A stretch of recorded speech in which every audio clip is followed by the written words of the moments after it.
بسم اللہ الرحمن الرحیم۔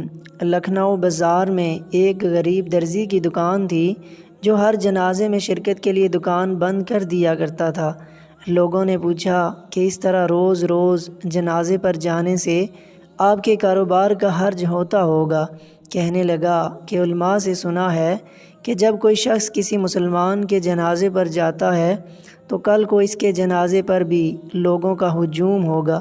میں غریب ہوں، مجھے زیادہ لوگ نہیں جانتے، تو میرے جنازے پر کون آئے گا؟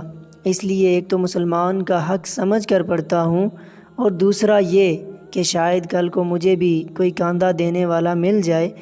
اللہ پاک کی شان دیکھیں کہ 1902 میں مولانا عبدالحی لکھنوی صاحب کا انتقال ہوا۔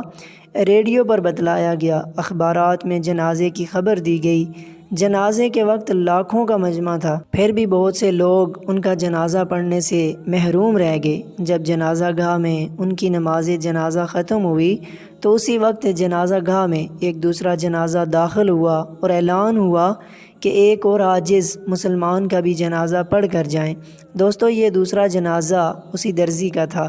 مولانا کے جنازے کے سب لوگ، بڑے بڑے اللہ والے، علماء کرام، سب نے اس درزی کا جنازہ پڑھا، اور پہلے جنازے سے جو لوگ رہ گئے تھے وہ بھی اس میں شامل ہو گئے۔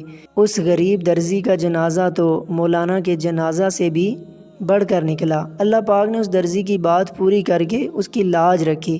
کسی نے سچ کہا ہے کہ آج تم کسی کا خیال کرو گے تو کل کو لوگ تمہارا خیال کریں گے۔